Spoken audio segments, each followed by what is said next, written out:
to learn Ojibwe language and culture. You've come to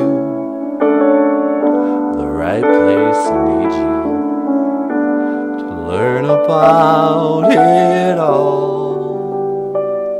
Welcome to Nanaboozhoo, the podcast about Ojibwe language and culture.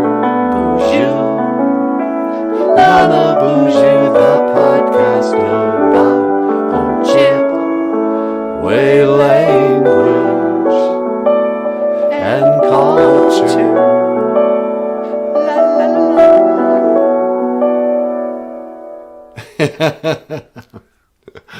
Okay, hey, boozhoo, and welcome back to the show.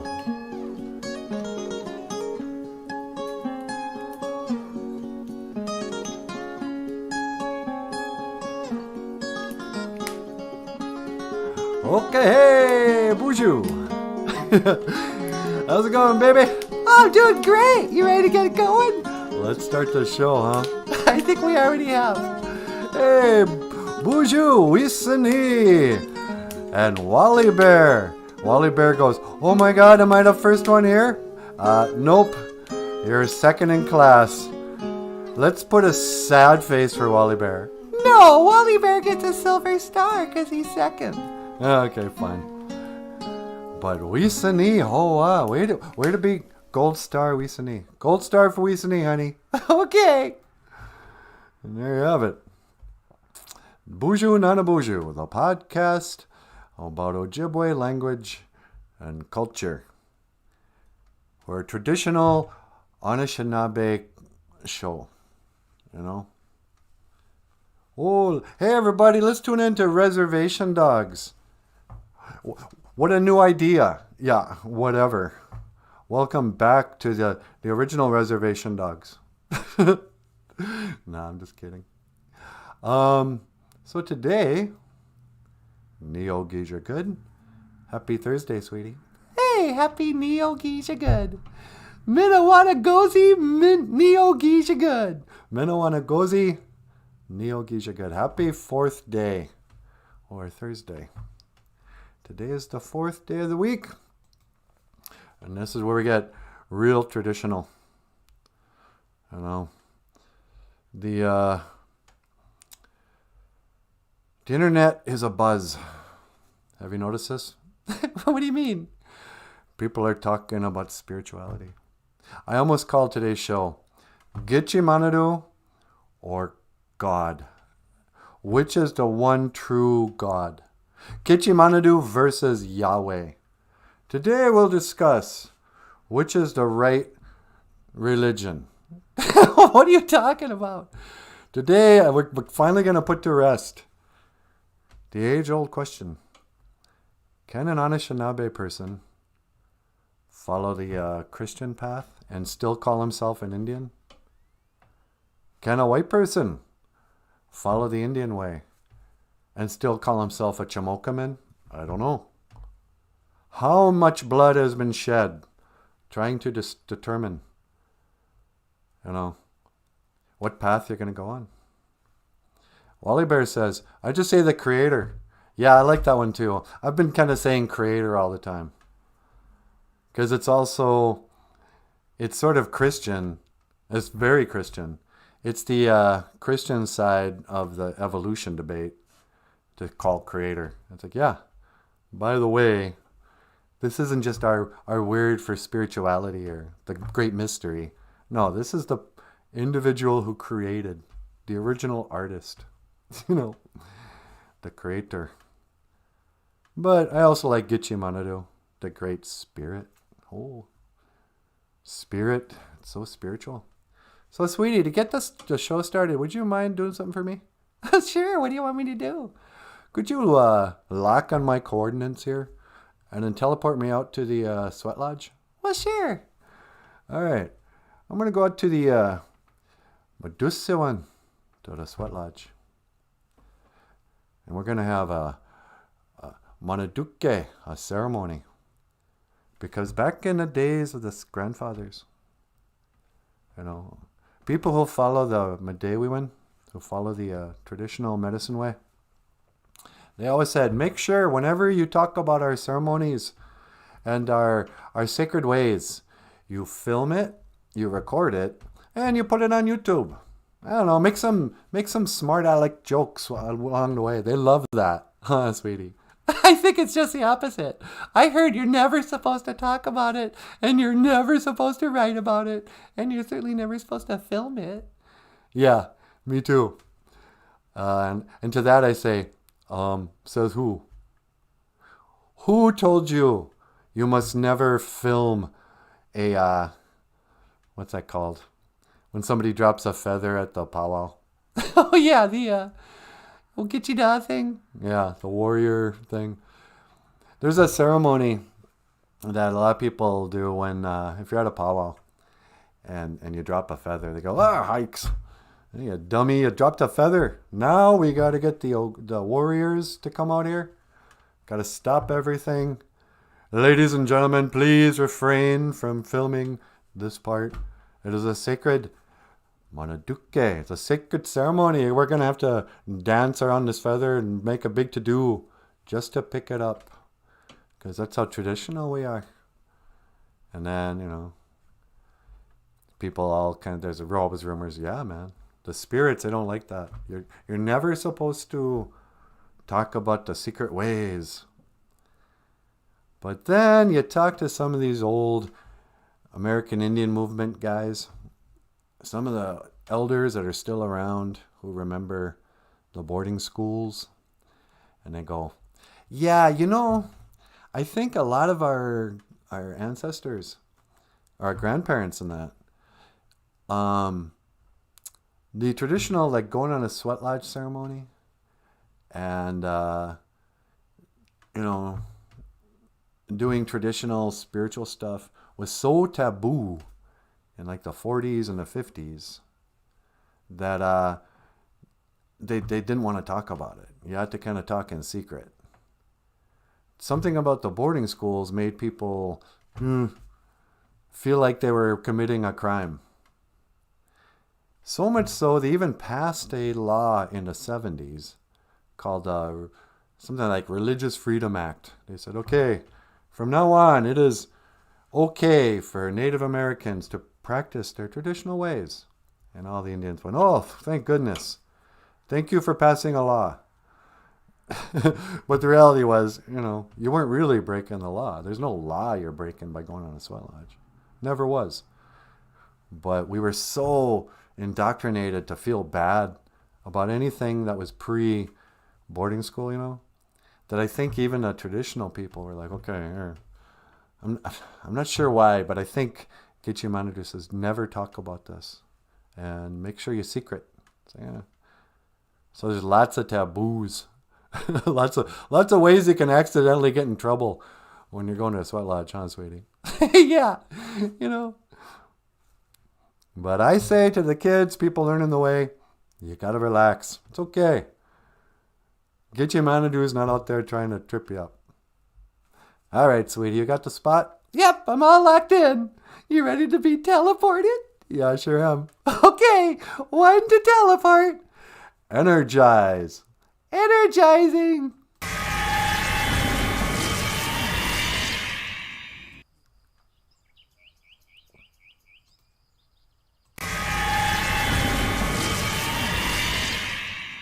Oh, wow.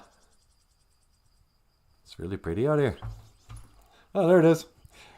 Do this one. Do this one. Do this one. Hey, I'm gonna do this one. You want to go on a ceremony? Do this one, sweat lodge. I'm gonna do this one, Manaduke. I'm gonna do this one sweat lodge ceremony. So, here you go. I'm gonna do this one. It's a sweat lodge. And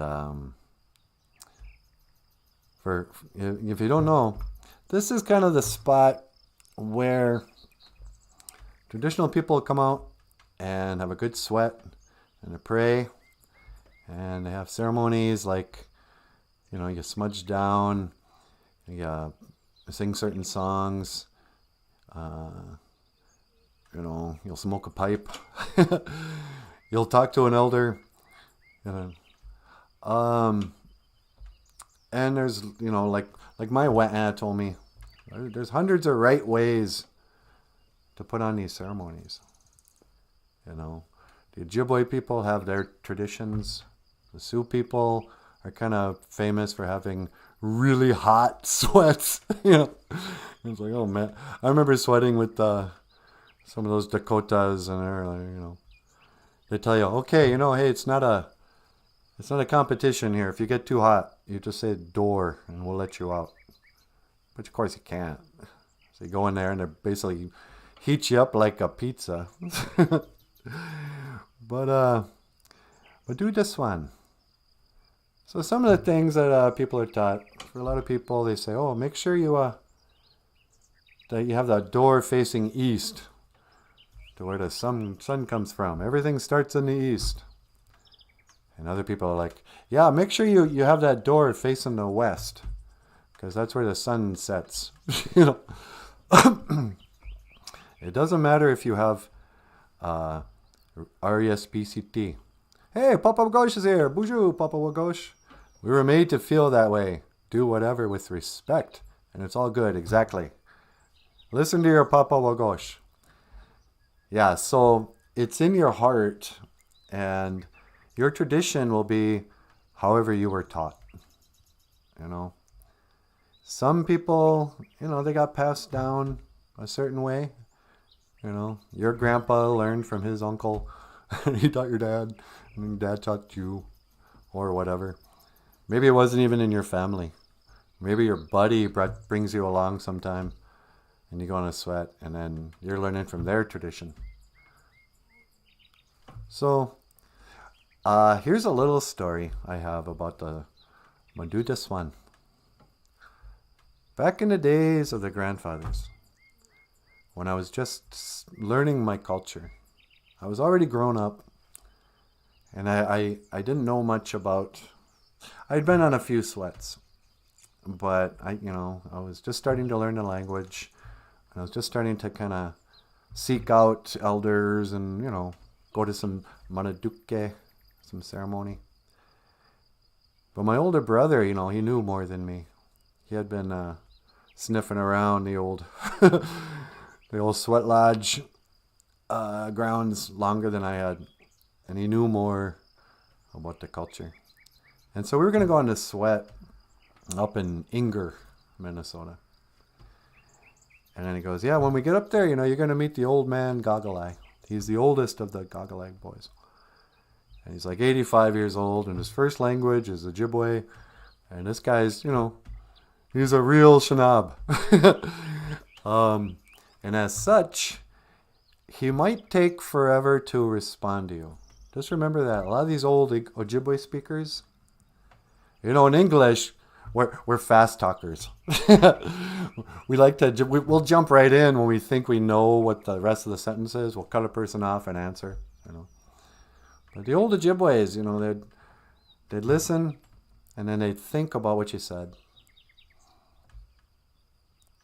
And I think maybe growing up outside and in the way without Facebook and YouTube and that, they took their time in responding. People said Sitting Bull was like that. That's how he got his name. It's sit and he was never in a rush to respond. So I go to this sweat lodge ceremony, and it's a bunch of Nijis and me and my brother and this really old guy, and it's just a great ceremony. I drank some cedar tea. Drank water out of a buffalo horn. Smoked a pipe. Told some jokes. Heard some jokes. Sweat out a lot of grief and dirt. But then afterwards, you always have the feast. So by this time, it's like midnight, I suppose. we went in when the sun went down. We were out there for a couple hours, and then we came in, and it was late. And we're eating our chicken and mashed potatoes, blueberries, wild rice, fry bread. And I'm sitting next to this 85-year-old Ojibwe speaker. And I go, "Hey, George, can I ask you a question?" He kind of nods, I go, "I was reading this book about the sweat lodge. And it said that the Ojibwe people had little sweat lodges. You could only fit 3 people in there. And they stood up. They were about, 3 feet tall, circumference of about, little." And I go, "Now we got these big old sweat lodges like the Sioux people. So tell me, George, did we steal the Sioux sweat lodge? Did we start doing our sweats like the Sioux people? Because I also learned that this land used to be Sioux country before we relocated to Sioux." And then I was like, "So," I expected him to answer. And he kind of looked away. He was like,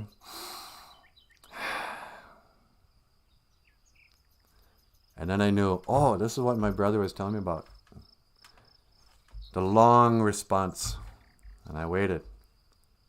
And I waited. And then I was stuck. You can't leave the conversation because the question's out there. I can't turn to somebody else and go, "So, how about them Vikings?" I was sitting there saying, crying out loud, "Sorry I asked."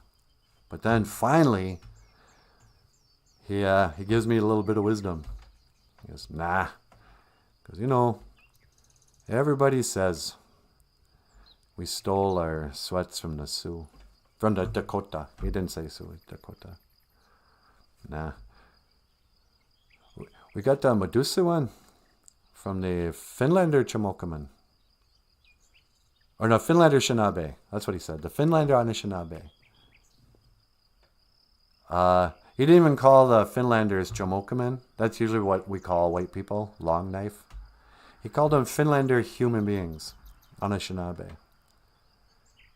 And he said that when the Finlanders came to northern Minnesota, we were already here, they brought over their saunas. And then we went, "Wow, look at those guys.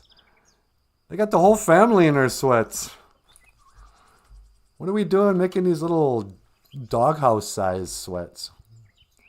So we copied the Finlanders. And it's a little known secret that we actually co-opted the Finlander culture for our sacred Manaduke, sacred ceremony. Sometimes that whole historical narrative gets kind of, we don't want to give any credit to white people for influencing even our traditional ceremonies. It's like, yep, well, guess what? Those Finlanders knew something. Enough with the dumb Norwegian jokes, you guys. All right, here's a Norwegian joke. So, Anishinaabe is canoeing down a river, right? And up above, there's a couple of angels. And they go, "Hey, I got an idea. What do you think would happen if we took away a quarter of that Indian's brain?" And the other angel goes, "Yeah, I don't know, try it." And the angel goes, poof, took away a quarter of that Indian's brain. The Indian goes, "Ho, ho, wah." Shakes it off, keeps canoeing. And the angels go, "Oh, that's weird. What do you suppose would happen if we took away half his brain?" You go, try it. Poof, to take away half his brain. And the Indian goes, "Ooh, ho, wah." Keeps on canoeing. And then finally the angels go, "Oh, for crying out loud, let's just take away his whole brain. What would happen if we took away an Indian's his entire brain?" And they go, "Let's try it." Poof. Woofda. Ufta. He became a Norwegian. Nah. Nah, but there's a whole history there that people don't know much about how the Anishinaabe and the Finlanders, the Scandinavians, those guys, they actually shared a lot of our culture. They knew what it was like to grow up in the winters, They knew how to fish. They knew how to ice fish. Let's face it, the Scandinavians probably gave us horseshoeing. Yeah, they did give us horseshoeing. But snowshoes, who knows? I don't. But the good times happened when they gave us the rifle. That's when Minnesota became the happy hunting grounds on Earth. Because then suddenly we were much better at harvesting the sacred Wawashigeshi wug, the deer. We could hunt deer and kill enough for the whole winter in like one day. In the old days, they'd be snaring deer, So, yeah. Anyway, so this is the Madusi one, the Sweat Lodge. And I'm going to put a little tobacco in here. A little sema. I'm going to ask the Creator to help me speak well today. I understand that sometimes I sort of talk about touchy subjects. People get triggered. And I'm not going to say I care. Like, I don't want to live in a world where I'm trying not to trigger people. That's pretty patronizing.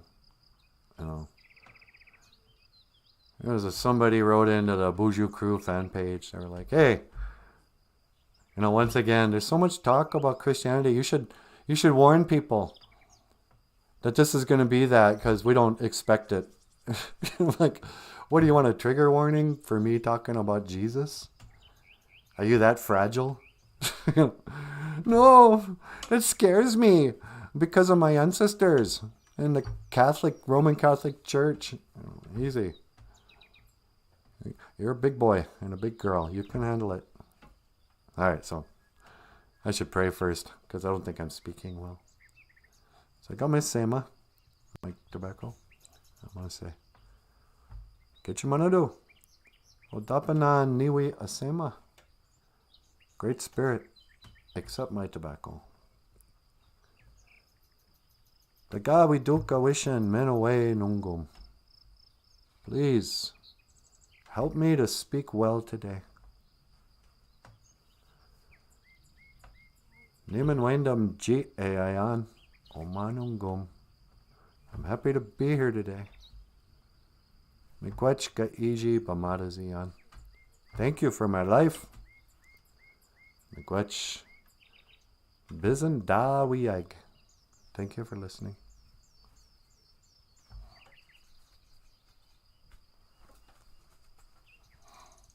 Normally I'd put that in a tree. Or, actually normally if I was out here at the sweat thing, I'd put it in a pipe and smoke it. Sometimes you can smoke a pipe. I didn't bring the pipe out. You can smoke a pipe when you pray. And you can even just talk in English if you want. Oh, don't tell the kids to smoke tobacco. And then away, magana dog. And then away, magana dog. When the Sioux people go into a sweat lodge, they turn in all four directions. And they say, Matakyoasan. All my relatives, all my relations. And they get on all fours. And you walk in like a dog. They say, you have to get humble. You go in on all fours and you say, and then away magana dog. Dog is all my relatives. Before you go in a sweat lodge, you got to remember that you're going in for all your relatives. You're going to go in there and, sweat out. And I'm not going to kid you guys, it gets pretty uncomfortable. if you've never been in one. Some people say, well, you got to pay for your prayers. You know, you got to sacrifice a little comfort. Because it does get really hot. But if you focus on your prayers instead of your pain, it's more comfortable. And then, but they would say that because to remind them that, hey, my relatives are also the four-legged relatives. You know, the deer and the bears and the dogs and the cats and the ants. I guess they have, what do ants have? 8 legs? 6 legs? And the wood ticks. And the winged relatives. All my relatives. You know, we go in there. And the sweat lodge is built like the earth. You know, it's got a dome and a flat bottom. You know, and it's round. People say, oh yeah, the earth is round. Yeah, it sure is, like a sweat lodge. You know, circular, flat bottom, dome overhead. You know, we live in a sweat lodge, you guys. But, yeah. Anyway. In Dinaway, Magana dog. All my relatives. We're all one big happy family. When it really comes down to it, is the other thing. You know, I like to kid a lot, picking on the Dakota, because it's hilarious. Because white people don't know what to do when an Ojibwe person says racist stuff against Dakota people. They're like, hey, it's like, never mind. You know, it's like us getting involved in when Chinese people say racist stuff against Japanese people. And you go, I'm not aware enough to get involved in that fight. So I'm just kind of kidding when I call them dog eaters and make fun of them being, you know, like, you know, crappy hunters hunting cows or what they call buffalo. And how we relocated them to the plains and took their good land and their wild rice. I make jokes like that, just, I don't know. But, you know, still, the word Anishinaabe doesn't mean Ojibwe. Everything I say here, I'm not talking to just Ojibwes or just Indians. It's also to white people, to black people, to Asian people, to the gays and the straights and the, I think that's all the categories. And the transgenders. I don't know. And in a way, Maganadook, all my relatives, we're all related. You know, when it really comes down to it, we're all children of the Creator. So, we can't let them divide us. Remember what, what's his name said? That really crappy actor? He just lost his mind. He was in the Transformers.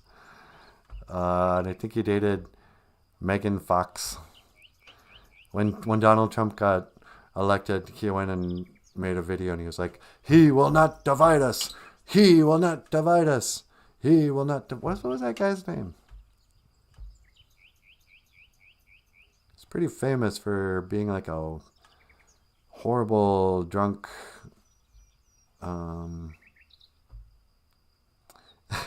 Grassroots Indians. How you doing, Grassroots? Don't forget about the Catholics and the drunks. God bless the Catholics. And God bless the drunks. God bless the drunk Catholics.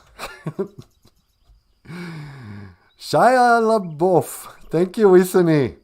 Shia LaBeouf. Oh, wow, did he fall apart? That poor guy. Every time you see him now, he's getting arrested for public drunkenness. He'll be said, you know, calling cops the N-word. You know, how do you like being an Uncle Tom? You know, I bet you voted for Trump. But he gets up there and he's all just losing his mind. He will not divide us. He will not divide us. It's like, take it easy. My brother Shia. Shia LaBeouf. You freaking out here is going to divide us more than anything. Would you quit taking it so seriously? You got to date a beautiful transgender named Megan Fox. You know how many people would jump at the chance to go out with a transgender Megan Fox? A lot of guys. So, not me. That kind of ruins it for me. But a lot of people, they really love that Megan Fox. Even though she was born a boy. Creator loves even the fallen ones. Sunny. Anyway, I better get back. Bloop. Hello. Hi, sweetie. Well, hi, NanaBOOZHOO. What are you doing? Oh, we're just talking about Shia LaBeouf. Oh, are you? Why did you have to go out to the sweat line ceremony for that? I don't know. You want to come home? Yeah, would you mind teleporting me, sweetie? I'd be happy to. Hang on, I'm going to scan for your coordinates. Okay, locking in on your coordinates. Hold still. All right. 1 to teleport.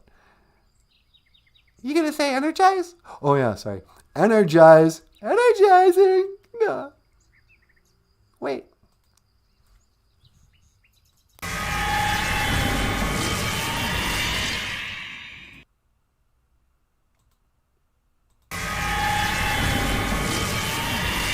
Hey, baby doll. Hi. Welcome back. Thanks. How is it out there? That's nice. It's really pretty. I like this time of year. It's just cool enough where you can wear layers. I'm not overdressed anymore.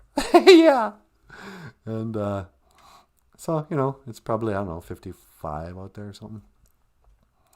Just, autumn cool. Doug Wagon.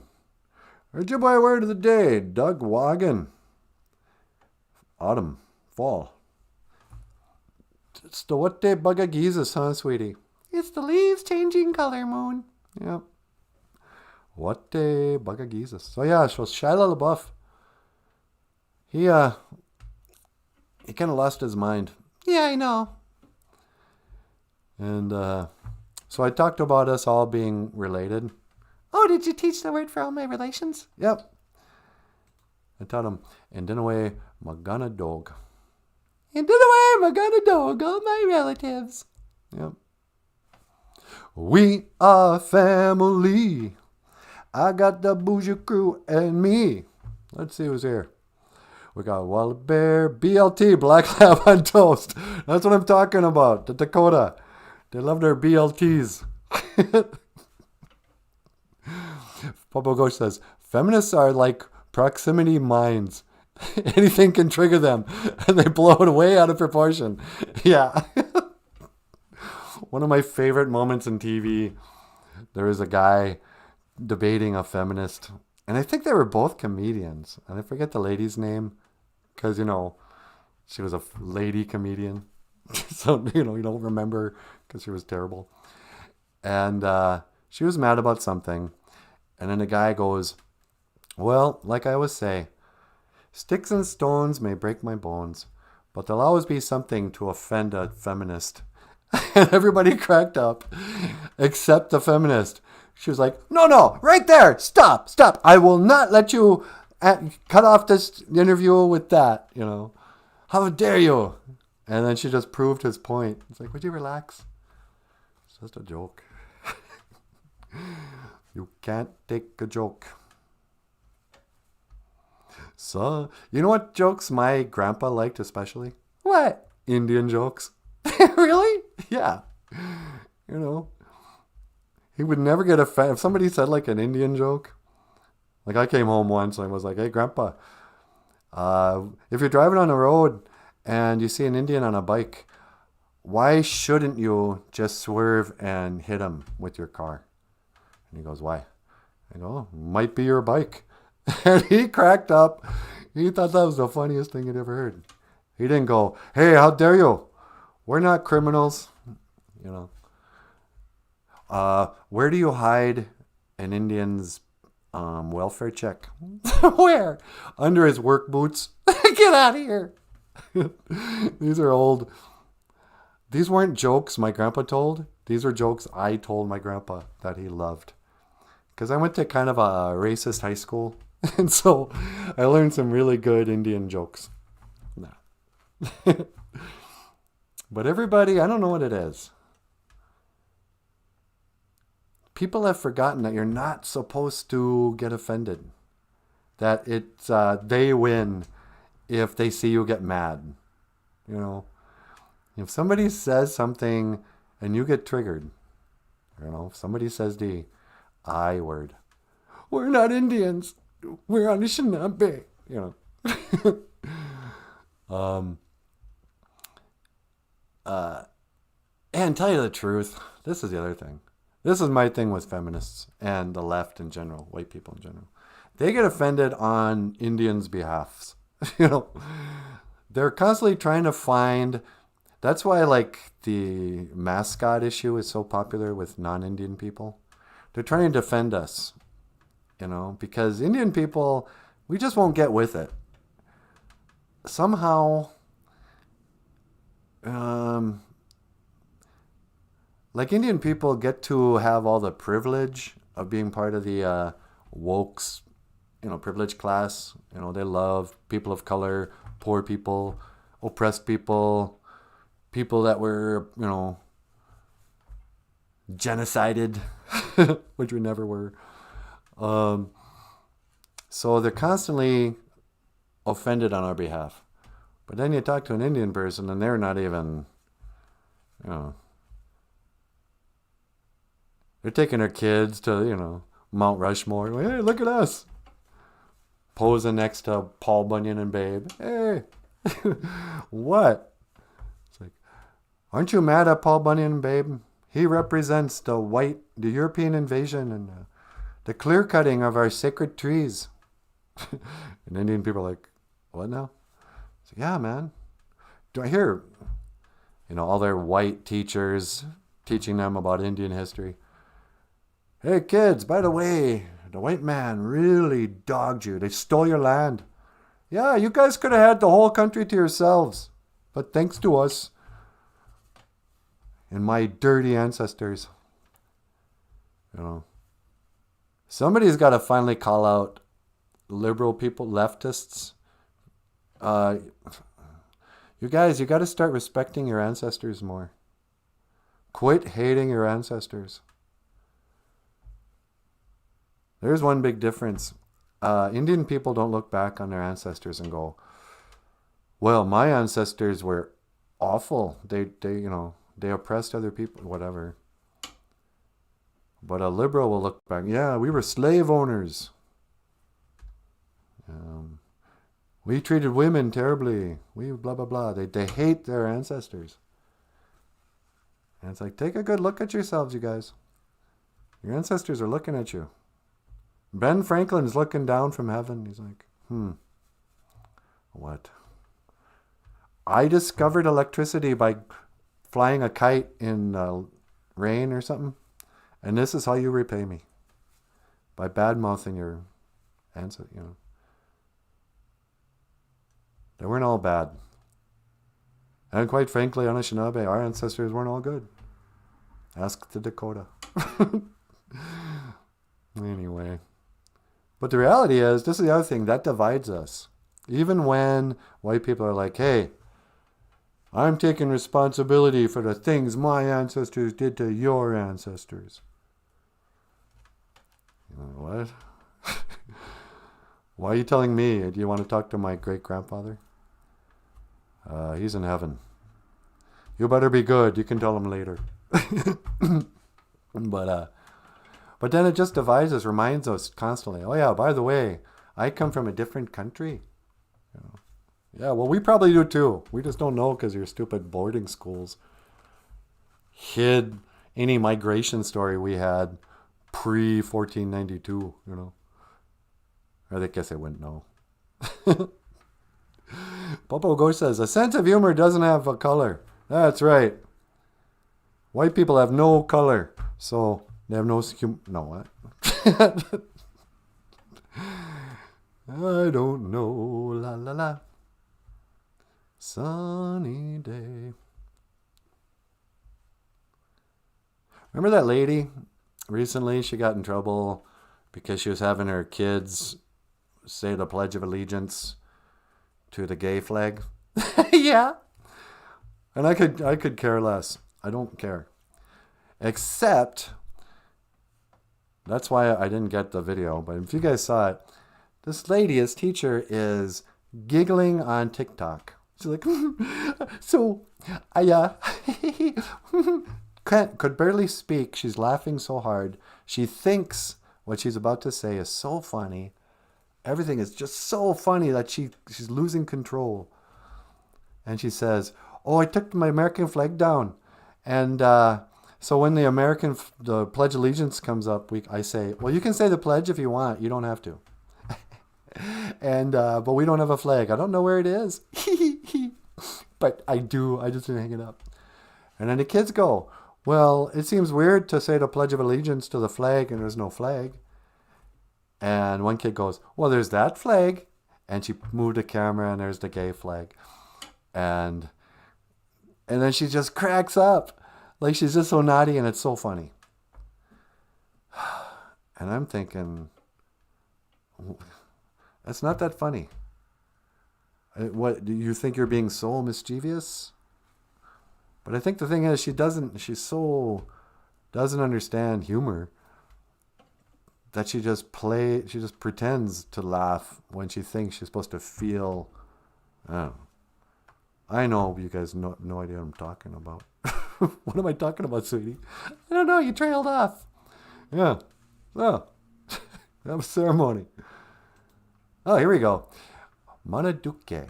All right, kids. I know the BOOZHOO crew knows this. So the BOOZHOO crew's kids.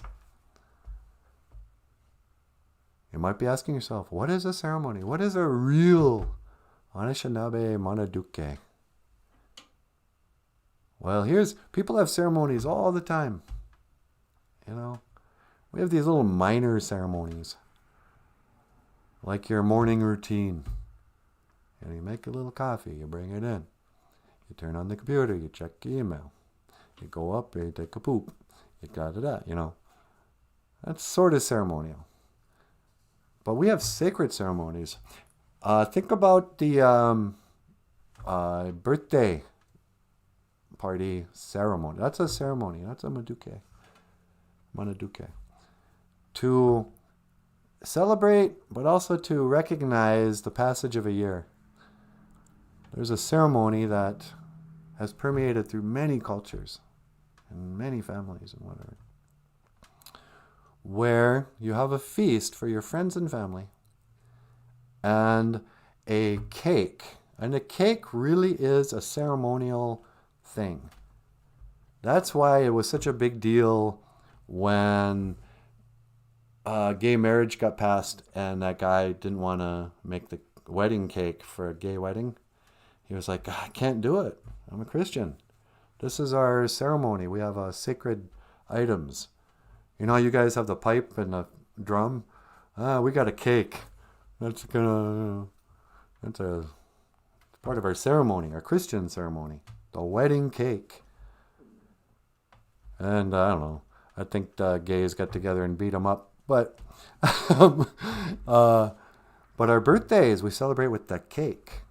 The birthday cake used to always be a round thing too. Now it can be square. But they'd put frosting on it and then candles. Kind of like the original Christmas tree would have candles on it. You light a little fire. Turn down the lights, light a fire, and then you sing a song. Happy birthday to you. Kimenoanagozi dibekad. Or what is it? Kimenoanagozi oshki dibeshka. That's what it is. Kimenoanagozi. I don't know. Happy birthday to you. Happy birthday. And then you blow out the candles. Although now, post-COVID, I think nobody's going to do that anymore.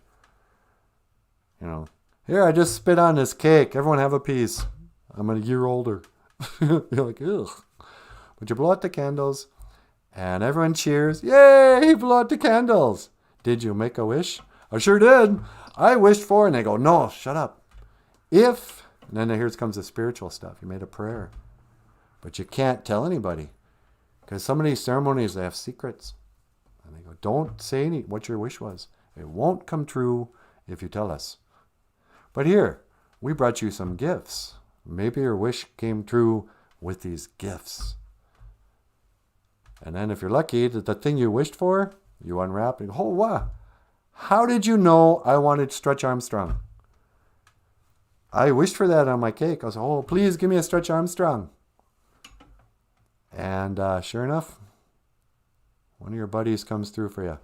He's got a rich mom. Got you a Stretch Armstrong for your 8th birthday party. And everybody wears these weird dunce caps at a birthday party. And they decorate the room. And they play weird games like pin the tail on the donkey. They blindfold you. And here's a tail. We're going to spin you around and laugh at you. We're going to have this little humiliation ritual because you're a year older. Oh, let's get him. Give him his birthday spankings. What is this, an eyes wide shut party? I just want to have a birthday party. You guys are making it weird. Well, that's why I don't have birthday parties anymore. Yeah. And Barack Obama, when you become an elder, it's over. You can't have birthday parties anymore. That's a kid thing. All these celebrities, oh, it's my birthday. Let's have a party for me? Shut up. You can have a dinner party if you like. Don't call it a birthday party. Don't be the center of attention and make people bring you gifts. That's childish. I'm making a new rule, sweetie. What's that? I'm like Bill Maher. New rule. Birthdays until you turn... I'll give you 21. Just because of the drinking age. I shouldn't even give them that. No more birthday parties after 21. That's it. We don't care, number one. That's the other thing about birthday parties. You're inviting everybody over to celebrate that you survived one more year. And everyone's pretending they could give a crap. They could give a rat's. So, no more birthday parties, you guys. Hey, guess what? What's that? In fact, I'm a man of my word. Really? What do you mean? Well, it was my birthday a couple days ago. And I didn't tell anybody. Really? That's right. What was it, the 18th, I think? Oh, you mean the anniversary of our first video? Yep. It's been 4 years. Last Saturday, our little show turned 4. And so in a way, it was my birthday. I was 4 years old.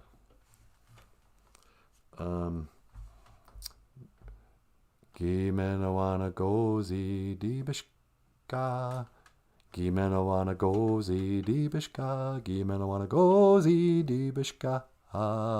Giga mena gozi dibishka. Giga. You to happy birthday. Giga mena gozi dibishka. Ojibwe is weird because you got to start, when you're going to say happy birthday to you, you have to say to you happy birthday. It's like I'll see you again. It's like to you I'll see again. Giga, you.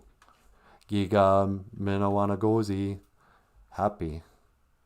A lot of people just go like meno dibishka, mena go. Giga mena gozi is to you happy dibishka birthday. But yeah, I didn't make a big deal out of it. Nope. So there.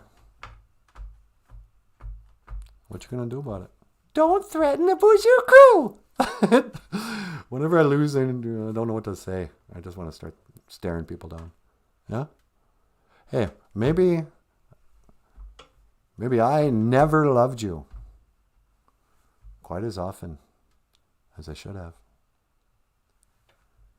Maybe I didn't hold you quite as often as I should have. And the little things I should have said and done, I just never took the time. What are you doing? I'm setting up the song. Oh, right on. But let me tell you something. You were always on my mind. All right, here's a story about my grandma and grandpa. Get you da means warrior. My grandfather, Aubrey Lyons. I mean, Michael's grandfather. Aubrey Lyons, he was an Okichida, he was a warrior, a real warrior. He fought in a war, kids. World War II, the Great War. The war where you didn't feel bad about how many people your grandfather killed. The war where the warriors came back and everybody was like, hey, thank you very much. Here's a ticker tape parade. Here's all the girls. They love the servicemen. And people are always surprised. They go, how come there were so many Indians in that war? Why would the Indians sign up so quickly? Like, well, guess what? Because they were warriors. Our grandfathers, they didn't worry about, oh man, I didn't vote for them. You know, I'm not going to, no blood for oil. They were like, whatever. There's a war? Oh, guess what? I'm a warrior. Sign me up. Where's my gun? I've been using guns my whole life. Oh, you want me to march in the army? Guess what? I went to boarding school. I've been doing this my whole life.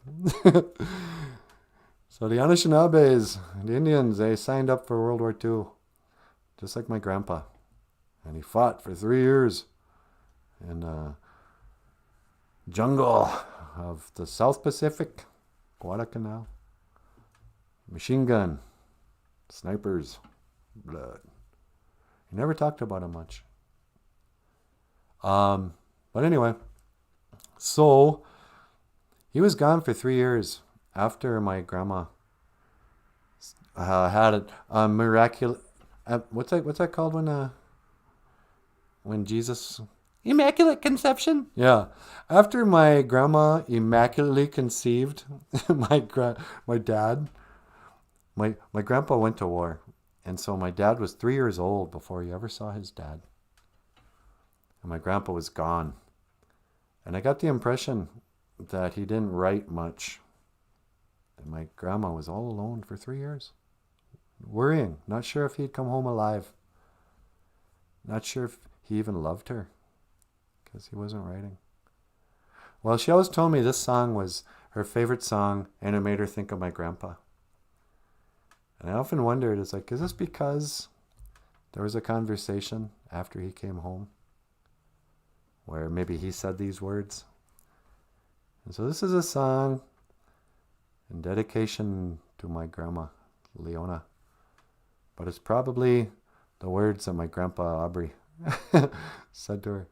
And then up next, the lovely and talented Natasha. Okay. And I will see you again. Gigawabamin. Menawa.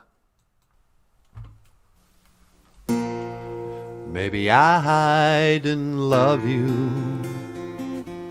quite as often as I could have. Maybe I didn't treat you quite as good as I should have. And if I made you feel second best, girl, I'm sorry I was blind. You were always on my mind. Were always on my mind. Maybe I didn't hold you all those lonely, lonely nights. And I guess I never told you that I'm so happy that you're mine.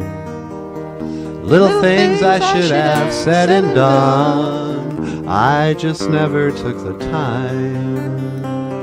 But you were always on my mind. You were always on my mind.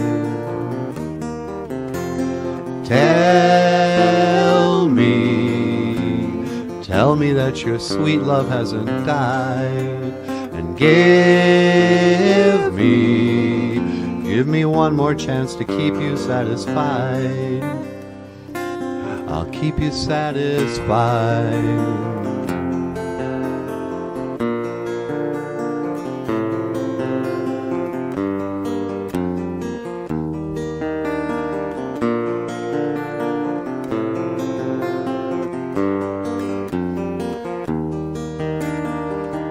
Little things I should have said and done, I just never took the time. You were always on my mind. You were always on my mind. Sweetie. Hey, BOOZHOO, everybody. That is such a sweet song. I love that story about your grandpa. Yeah. How's everybody doing? Natasha Nandisha Nakas. Hey, Michael, you're quiet. Hey, what's going on? Ladies and gentlemen, Michael Lyons. Hey, everyone. Welcome to the show. So, what you got going on today? I don't know. I've been promising to go to the laundromat for about a week. Yeah, I know. I like what you're wearing. I know. I'm wearing rags. Faded glory, I guess. So, yeah. So maybe do some laundry. It's a garbage day. Oh, yeah. Can I take out the garbage? Mm-hmm. Sunny day. Kaya Thunder's here. BOOZHOO, Kaya. What's going on, my girl? Kaya says, what did Kaya say? I just scrolled past. Something about Ojibways being here. Anishinaabe came from the East Coast and Canada, forced out by the Mohawk. Oh. There's only one Mohican left and they forced us out. Yeah. That was one tough Indian. No. Kaya says, I was taught the Midwest had Anishinaabe before the Sioux moved in, before we went east. Oh, did they kick us out first and then we came back and kicked them out? There's probably a lot of territory pushing and shoving the whole time, you know. I mean, it's weird. Like, I have no idea. But I heard that we had like 400 different languages in North America when Columbus came. If he even existed. I'm starting to think everything's, you know, some sort of psyop, you know. But, yeah, I mean, how could we have had how could we have stayed so separated culturally that our languages didn't mix? You know? Was the Tower of Babel here in North America? I kind of think we are in Babylon days. Yeah, no kidding. You know? But like, how could Indian people have had so many different languages and live right next to each other? Seemingly for hundreds of years, 1,000 years. Nobody knows. But the reality is there are all these different languages. You know? That's the one good thing you can say about boarding schools. It did unite all the Indian people with one common language. English. You know? Try to get our stories straight. It's like, okay, Navajo people, what is the story? What did you hear from your elders? You know, this is what we were told. I don't know how much I can trust anymore. You know, I don't trust anything. I lost my trust. Daniel Black is back. Hey, BOOZHOO, Daniel. Did Nanaboozhoo take his screen outside with him? Illusion shattered. Yeah, sorry. I don't know. We're only so committed to the illusion. Grassroots says, I'm like the Hulk. I'm always mad.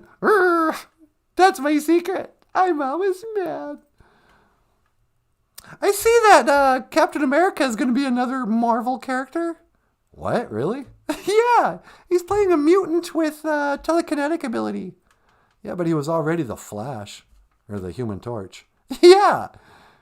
So Chris Evans or whatever played Captain America.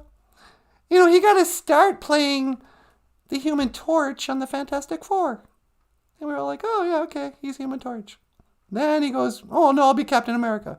So okay, fine. Fantastic Four was so stupid, we'll just try to forget that this is actually Johnny Storm wearing a Captain America outfit, but fine. Let's just leave it at that. Nope. Now he wants to play another superhero? Why don't you share the roles with other actors? We don't need to see Captain America have telekinetic ability. So I don't know if he's one of the New Mutants or what his problem is. But these are the important issues of the day. Bubba Ghost says, Anishinaabe came from the East Coast and Canada. Oh yeah, I read that already. Paige is just Canada from Halifax, Nova Scotia. But that on us, Nietzsche. Okay. Wally Bear said, white man broke Paul Bunyan's arm. Yeah.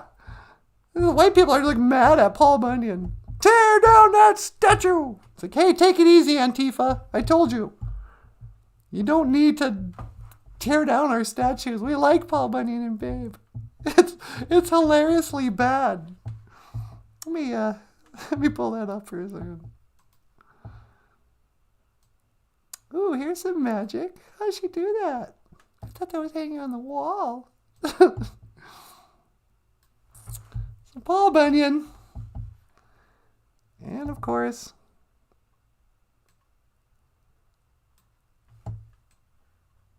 Babe the Blue Ox. Oh, does anything scream Bemidji more than Paul Bunyan and Babe the Blue Ox? This is the story of Paul Bunyan and Babe the Blue Ox. Back in the days of their grandfathers. Big old giant walks into Bemidji. And he goes, I'm looking for some more mustache wax. Can you help me? I want to smoke my pipe, but I want my mustache to stand straight out in this really gay way. And they're like, hey, don't say that. That's homophobic. And he goes, no, I am gay. And they go, oh, okay, never mind. And so he waxed up his mustache. And he goes, you know what? Now I think I would be a perfect sixth member of the Village People. You know, they got the Indian and a cowboy and a construction worker and an army guy or whoever. Why not the lumberjack? You know? But they wouldn't have him. They said, no, you're a big old giant. You're too big. We can't fit you in a tour bus. And so Paul Bunyan's big old heart just broke. And he froze up inside. And his tears were so cold that it froze his otherwise normal colored ox. Froze that ox blue. And so today, when you go to Bemidji, you'll see giant Paul Bunyan, who was real, by the way, giants existed. Read your Bible. Standing next to the frozen blue ox. Babe, for some reason. And this has been the story of Paul Bunyan and Babe. Well, sweetie, do you believe in giants? I totally believe in giants. I think giants built all these old buildings. Really? Yeah, everything from the cathedrals to the churches, the courthouse. Because all those doors are way too big. Were they as big as Paul Bunyan? They might not have been that big. I think they could have been 15 feet tall or 20 feet or something like that. But yeah, I mean, nobody's disproved Goliath, except I heard that the Smithsonian was hiding giant skeletons all over the place. Yeah, I heard that too. Your Smithsonian. Ooh, so prestigious. You know, when people find, that's the only thing that people actually find when they're doing oil pipelines and digging up stuff. They find human remains that are giant size. And they call up the authorities, and the Smithsonian comes and gets them and hides them away and does nothing with them. Nobody ever finds dinosaur bones. Oh, look. I was digging a basement, and here's a Tyrannosaurus Rex. That's nonsense. But giants existed. Do you think giant oxen existed? Oh, good question. I don't know. I guess we'll never know. But I think the important thing to remember about today's show is that Neogisha is the 4th day. And that means Thursday. And I think if we can just all get together on that, we can all live in peace and harmony. Papa Wagosh, I got trouble deep. Papa don't preach. Papa says, "Bonjour, Jessica. Did you bring the mushkade mushkiki wabu? Did you bring some coffee for us, Jessica? Bonjour, Jessica." I love Jessica. Yeah, I know you do. The Japanese has the earliest history of gambling. Oh, is that right? We co-opted gambling from Japan. Yeah, it's just like us. So be sure that you understand all the history when it comes to gambling, not whites. Yeah, the playing cards themselves. I heard that was the first thing that was ever printed on a printing press, which Japan invented, not Germany. Japan invented gunpowder too, and they must have invented guns. You know? Oh yeah, the Germans made everything. I don't think so. Do do do do do do do do do. It's not okay to make jokes about the Chinese. That's racist. You know, if you make a joke about the Chinese, they go, "Me Chinese, me play joke. Me go pee-pee in your Coke." Remember that? Yeah. Me Chinese, me play joke. Why is that racist? I don't know. It's stereotype, maybe. Yeah. After Japan, there are also Rome and Persians who created gambling games. Those dirty Romans and the Persians. Don't get me started on the Persian rugs. No. This is all about who invented gambling for the first time. People want to talk about the moccasin games. Oh, we had gambling. We had moccasin games. It's like, I wonder how popular that actually was. I don't remember people playing moccasin games when I was a kid. I remember a lot of people playing horseshoes. No.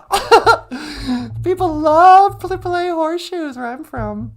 Even after people gave up riding horses, they were still playing horseshoes. And every cookout, everybody's backyard had some horseshoe things. And my grandma Leona, she won a horseshoe throwing tournament. She got a trophy, and then when she retired, they gave her gold-plated horseshoes. I think it was just spray painted, but my grandmother was a great horseshoe thrower. You know, you city folk will never know the kind of skill it takes to whip a horseshoe at a spike. We took off the train tracks, I guess. Talk about poor person sport. Horseshoes? Yeah. You know, you take some old horseshoes and a big old, whatever those things were called, the old spike, 9-inch nail, and throw horseshoes at it. That's not a 9-inch nail, that's a band. 9-inch nails refers to Jesus. Is that what that band's about? Yeah. Yee. La, la, la. And also, yes, Wally Bear, I went back to sleep. You went back to sleep. Why don't you wake up, Jessica? Can't you see you went back to sleep? You stuck your head in the sand. It's time to get red-pilled. That's what the man wants you to do, be asleep. Oh, sleep my life away. It's 5G. They're putting you under a sleep spell. Jessica Wabuza's Sleeping Beauty. Yeah. All right, I better get moving. Wally Bear says, I once caught a horseshoe with my bare hands. Nice! Crossword says, we call horseshoe game horseshoe game moccasins down here. Oh, that's what you call moccasin games? Sure, because they're moccasins for the horses. Maybe that has something to do with it. It's not just a gambling game of, oh, how many sticks do I have under these moccasins? Yeah, I'm going to have to look into that. All right. Sweetie, do you want to say anything before I sign out? Just tell them I said thanks for watching. Sure will. Roger that. No. Well, everybody, Nanaboozhoo says thank you for watching. Miigwech Gana Wabi Egg. Michael, do you want to say anything? Yeah, thanks for watching, everyone. We really appreciate it. Thanks for listening. We'll see you tomorrow. And Ola, the rock star cartoonist. No. And, yeah, and me, Natasha. I'm going to say, Miigwech Bizendawi Egg. Thank you for listening to BOOZHOO NANABOOZHOO, the podcast about Ojibwe language and culture. I am Natasha. This is Nanaboozhoo. Okay. This is Michael Lyons. Okay. And I will see you again. Gigawapamin. Sweetie, you know what to do. Okay, one to teleport. See you later. Sweetie, you gotta say the thing. Oh, right. Energize! Teleporting one away.